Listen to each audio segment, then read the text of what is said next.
अस्सलाम वालेकुम वरहमतुल्लाहि वबरकातुहू। आज मैं आपको 4% रिजर्वेशन से अक़लियतों को क्या फ़ायदा हो रहा है और अगर मज़ीद 12% रिजर्वेशन हमको मिलता है अक़लियतों को तो क्या फ़ायदा होगा, ये बताऊंगा।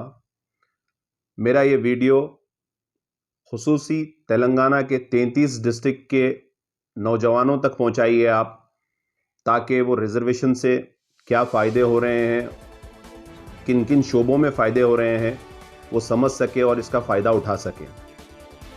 और मेरा ये वीडियो खुसूसी मेरे टीआरएस के उन भाइयों तक पहुंचाइए जो अपनी जुस्तजू कर रहे हैं, कुछ उम्मीद और आस लगा कर बैठे हैं कि कुछ ना कुछ हासिल होगा। आप भी ये मेरा वीडियो देखिए और अपने लीडरान से आप सवाल करिए कि 9 साल में अक़लियतों के साथ केसीआर साहब क्या क्या करें। तो मैं आपको सबसे पहले बताऊंगा कि 2004 में जब ये आंध्र प्रदेश के साथ स्टेट था तेलंगाना, उस टाइम पर असेंबली इलेक्शन हुए। असेंबली इलेक्शन के मंशूर में कांग्रेस की जानिब से ऑल इंडिया कांग्रेस कमेटी के उस वक्त के प्रेसिडेंट श्रीमती सोनिया गांधी जी ने अपने मंशूर में ये वादा किया था कि अक़लियतों को 5% रिजर्वेशन दिया जाएगा। 2004 में असेंबली इलेक्शन में कांग्रेस की हुकूमत आई और उस वक्त के chief minister doctor YS Rajashekhar Reddy साहब थे और उस वक्त के minority welfare minister Mohammed Ali Shabbir साहब थे। सिर्फ और सिर्फ 58 डेज में रिजर्वेशन को यकीनी बनाया गया, जो अपने मंशूर में कांग्रेस ने वादा किया था। उस रिजर्वेशन को यकीनी बनाने में मोहम्मद अली शब्बीर साहब ने 17 डिपार्टमेंट से क्लियरेंस लाया और इस 5% रिजर्वेशन को कांग्रेस ने यकीनी बनाया और इससे अक़लियतों का एक नया दौर शुरू हुआ तरक्की का। फिर कुछ टेक्निकल वजूहात से इस रिजर्वेशन को चैलेंज किया गया। कांग्रेस ने फिर अदालत आलिया में अपनी पूरी ताकत लगाई, तवील अरसे तक इसके लिए लड़े। फिर सुप्रीम कोर्ट ने इसको 4% पे लाकर रोक दिया। आज भी ये केस सुप्रीम कोर्ट में कॉन्स्टिट्यूशनल बेंच पर चल रहा है और आपको मालूम होना चाहिए कि टीआरएस इसमें आज तक कोई सीरियसनेस नहीं दिखाई। क्या आप कभी सुने महमूद अली साहब कभी रिजर्वेशन के लिए दिल्ली गए या सुप्रीम कोर्ट के आला वकीलों से वकला से बात करें या टीआरएस की कोई दिलचस्पी इस पे बताए? या हमारे कोप्पला ईश्वर साहब जो माइनॉरिटी अक़लियतों के मिनिस्टर है, इन्होंने कभी अपनी सीरियसनेस बताई या कोई एक प्रेस कॉन्फ्रेंस करा या कोई डिस्कशन करे? या केटीआर साहब यहां से आप बैरुल मुमालिक तक जाते हैं, जो आपकी हुकूमत मुसलमानों को झूठे वादे देने के ऊपर जो वादे करे थे उस पर मुश्तमिल है, क्या आपने कभी कोई सीरियसनेस दिखाई? क्या केसीआर साहब अपनी दिल्ली में फाउंडेशन रखे बीआरएस का भी आपने कभी रिजर्वेशन के ताल्लुक से कुछ कोशिश किया?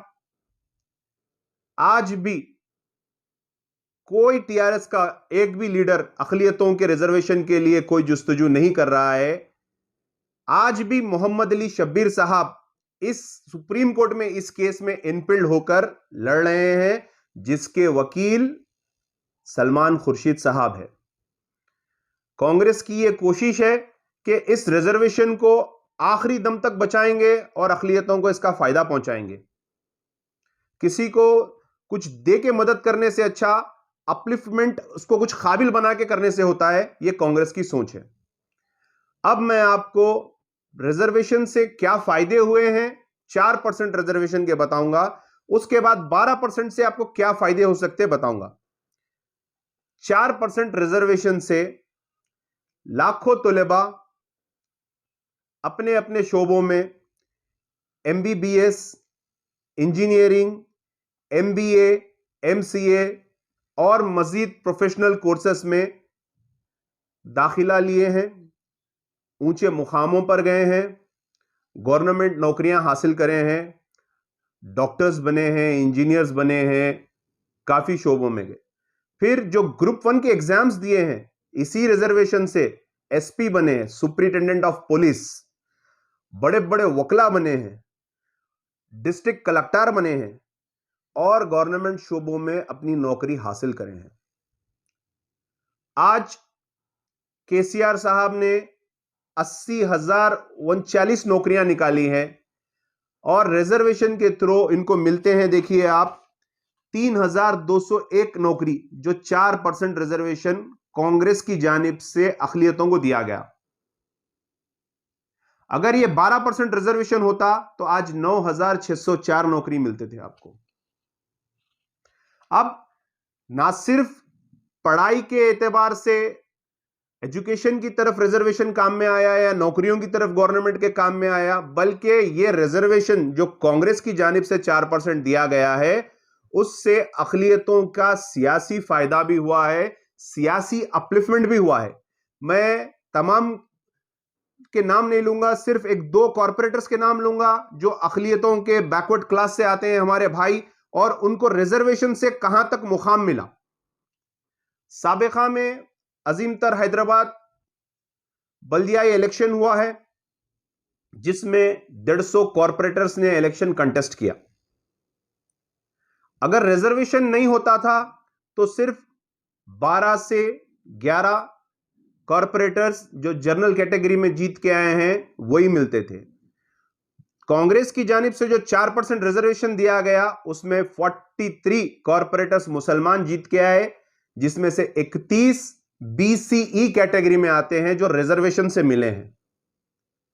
मिसाल के तौर पे साबिका मेयर माजिद हुसैन साहब बीसीई कैटेगरी में आते हैं, आप कॉर्पोरेटर बने, फिर आप मेयर बने। यही रिजर्वेशन था जिससे अपलिफ्टमेंट हुआ हमारे नौजवानों का। फिर साबिका में जो डिप्टी मेयर थे बाबा फसीउद्दीन, आप रिजर्वेशन से आए, आप भी बीसीई कैटेगरी में आते, आप डिप्टी मेयर बने। ऐसी 31 कॉर्पोरेटर्स जो रिजर्वेशन से आए। अगर सोचिए 12% रिजर्वेशन अगर हो जाता है तो कितने कॉर्पोरेटर्स आ सकते हैं, आप इस पे तवज्जो दीजिए।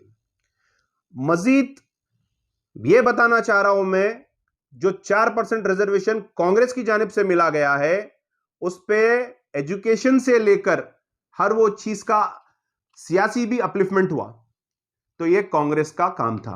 अब 9 साल हो गए हैं, केसीआर साहब मुसलमानों को 12% रिजर्वेशन का वादा करे थे, 4 महीने में दूंगा।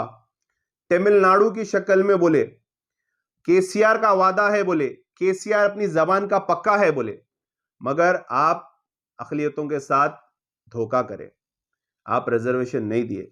अगर आपको यह रिजर्वेशन मिलता था, आज रिजर्वेशन से एमबीबीएस में, एमबीए में, एमसीए में, दीगर शोबों में 934 सीट्स मिल रहे हैं मेरे भाई, 934 सीट्स।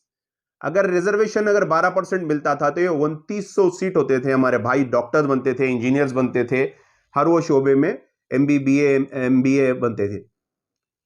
ये हक आपको लड़ना है, ये आपका हक है। मैं इसीलिए समझा रहा हूं, मैं जो भी चीज बोलता हूं अनकट बोलता हूं और विद ऑथेंटिक प्रूफ्स के साथ बोलता हूं।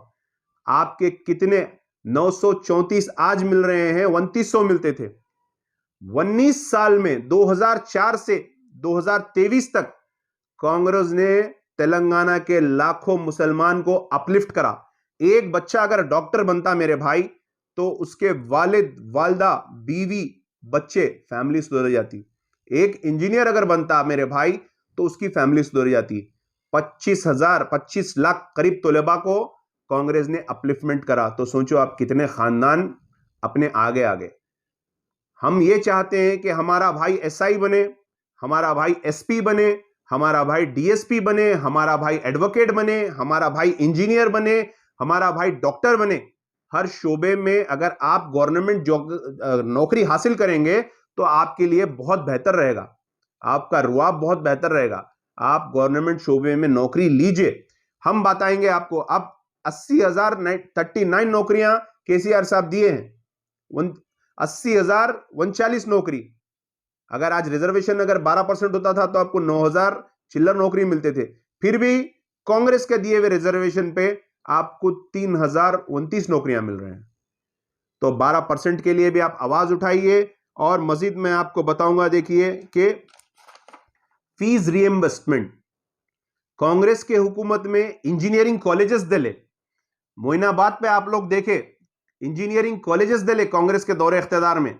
यही शबीर अली साहब इंजीनियरिंग कॉलेजों को, मेडिकल कॉलेजों को परमिशंस दिलाए। आज कॉलेजेस बंद हो गए मेरे भाई।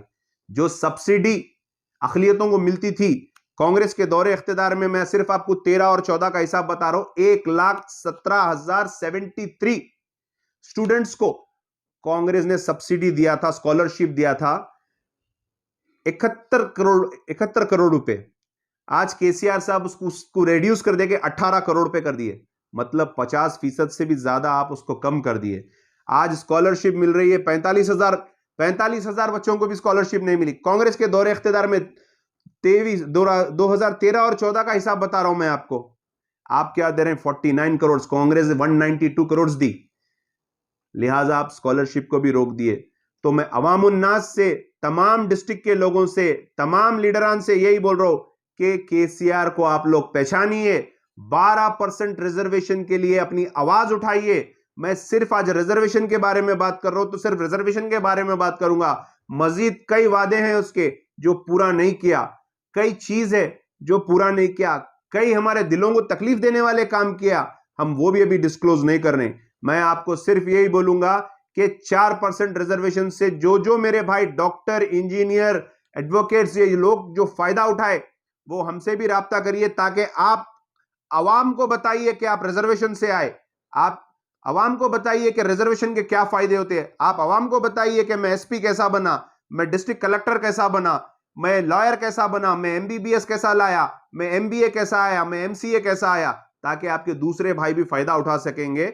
और मैं आपको यही बोलूंगा कि तमाम मीडिया वाले भाइयों को यह बात पूरे तेलंगाना तक पहुंचाइए, ताकि हम शऊर बेदार हुए और हम इसका हकीकी फायदा उठाए। कांग्रेस आपको वादा करी मैनिफेस्टो में, सिर्फ 58 डेज में दे दी भाई। उसके बाद उसको टेक्निकल कई प्रॉब्लम्स आए, कोर्ट में भी लड़ी, हाई कोर्ट में भी लड़ी, सुप्रीम कोर्ट में भी आज भी लड़ रही है। फिर केसीआर अगर 12% रिजर्वेशन को अमली जामा पहनाना था तो अपने स्टेट में तो इंप्लीमेंट कर देना था, अपने स्टेट में 12% लागू कर देना था। आप आवाम को सिर्फ और सिर्फ बेवकूफ बना रहे हैं, और लोग भी नहीं चाह रहे हैं, आपके साथ जो लोग हैं वो भी नहीं चाह रहे हैं कि मुसलमान अपलिफ्ट हो। मैं इतना वाजे बता दिया कि एक बीसी का बच्चा मेयर बन सकता, डिप्टी मेयर बन सकता, तो अगर 12% मिलेगा तो आप बहुत कुछ बन सकते हैं मेरे भाई, कौम की खिदमत कर सकते हैं। चापलूसी नहीं करना चाहिए, कौम की खिदमत करना चाहिए। मैं यही बोल के अपनी बात खत्म करूंगा। मेरा यह मैसेज तमाम नौजवानों तक पहुंचाइए, और हर शोबे में जहां पे भी नौकरी है उसके लिए अप्लाई करिए, और हर वो चीज के लिए आप अपनी कोशिश करिए, हम आपके साथ रहेंगे। शुक्रिया, अस्सलाम वालेकुम, जय हिंद, जय कांग्रेस।